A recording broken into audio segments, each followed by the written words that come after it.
Rangkaian kegiatan Komisi Pemberantasan Korupsi dalam sepekan terangkum dalam KPK 24 jam.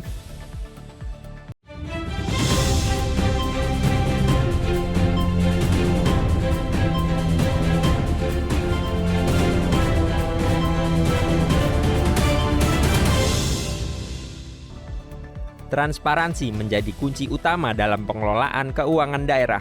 KPK melakukan audiensi dan koordinasi bersama pemerintah Kabupaten Sumeneb untuk membahas perencanaan, penganggaran, hingga pengadaan barang dan jasa. Memiliki APBD senilai 2,8 triliun rupiah, KPK menekankan pentingnya efisiensi dan efektivitas penggunaan APBD sebagai upaya dalam mendorong perbaikan tata kelola anggaran dan penguatan sistem pencegahan korupsi di Kabupaten Sumeneb.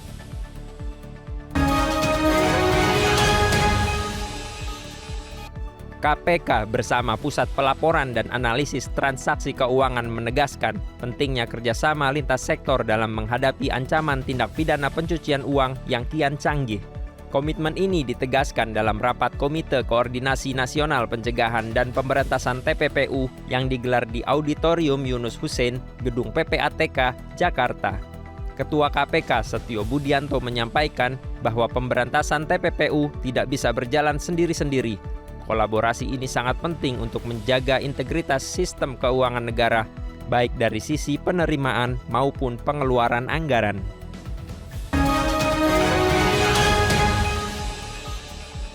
Pencegahan korupsi dunia usaha oleh KPK terus bergulir. Melalui Panduan Cegah Korupsi atau Pancek untuk Dunia Usaha, KPK menggandeng Kementerian Pekerjaan Umum menggelar pelatihan khusus bagi calon verifikator untuk dunia usaha di gedung ACLC KPK Jakarta. Pelatihan ini ditujukan kepada jajaran Direktorat Kelembagaan dan Sumber Daya Konstruksi Kementerian PU. Para peserta disiapkan untuk menjadi ujung tombak dalam memperkuat pengawasan internal yang berbasis integritas di lingkup kerja mereka masing-masing. Pancek dapat menjadi instrumen penting dalam mendorong perusahaan mengadopsi sistem anti korupsi yang lebih efektif.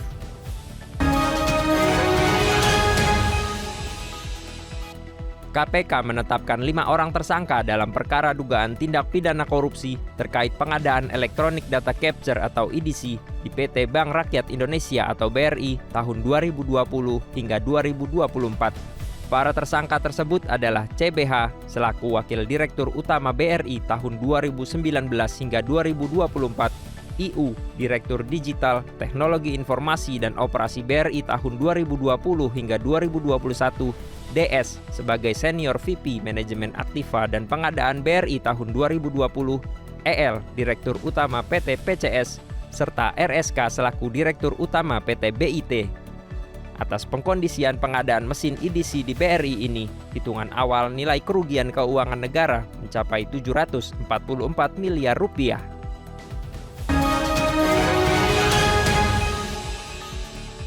KPK menyampaikan usulan tambahan anggaran sebesar 1,34 triliun rupiah kepada Komisi 3 DPR RI dalam rapat dengar pendapat yang berlangsung di Gedung DPR RI, Jakarta. Usulan ini disampaikan menyusul turunnya pagu indikatif tahun anggaran 2026 yang hanya dialokasikan untuk dukungan manajemen tanpa menyentuh program pencegahan dan penindakan korupsi. Ketua KPK Setio Budianto mengungkapkan bahwa pagu indikatif KPK tahun 2026 menurun hingga 29% dibandingkan daftar isian pelaksanaan anggaran atau DIPA tahun 2025. Setio memandang perlunya dukungan nyata DPR Komisi 3, terutama dukungan anggaran dalam rangka pelaksanaan output penyelenggaraan tujuan nasional mencapai RKP 2026, serta menjalankan tugas dan wewenang KPK sebagaimana yang diamanatkan dalam undang-undang. Pada kesempatan yang sama, KPK juga menyampaikan capaian kinerja yang baik, salah satunya berhasilnya pengembalian aset kepada negara senilai 739,6 miliar rupiah.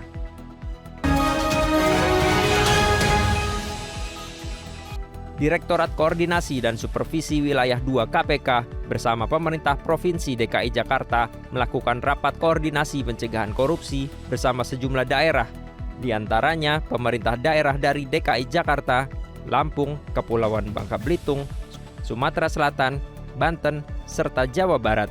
Forum ini ditujukan sebagai ruang penguatan komitmen antara kepala daerah dan pimpinan Dewan Perwakilan Rakyat Daerah atau DPRD terpilih untuk mewujudkan pemerintahan yang bebas dari praktik korupsi, kolusi, dan nepotisme. KPK mendorong penyelarasan antara kebijakan daerah dan strategi nasional pemberantasan korupsi termasuk aksi Stranas PK.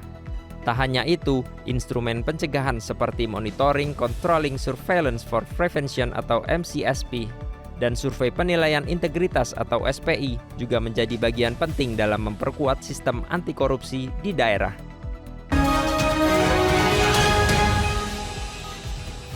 Pentingnya pembenahan tata kelola sejak tahap perencanaan, penganggaran, hingga pengadaan barang dan jasa atau PBJ terus digaungkan KPK.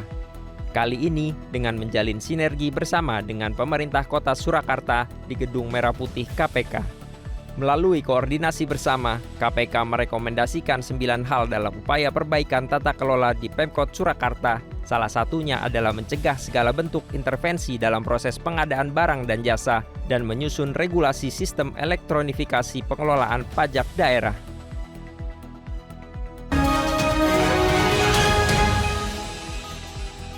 Roadshow Jelajah Negeri Bangun Anti Korupsi tiba di Purwakarta.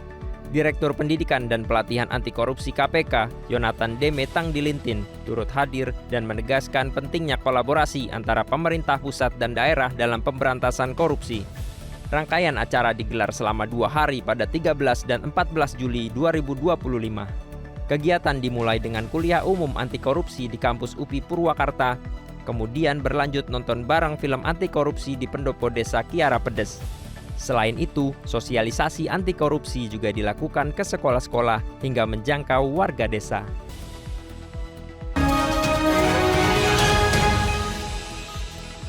Demikian kegiatan pemberantasan korupsi pada pekan kedua Juli tahun 2025 yang terangkum dalam KPK 24 jam. Dapatkan informasi selengkapnya melalui website kpk.go.id. Salam anti korupsi.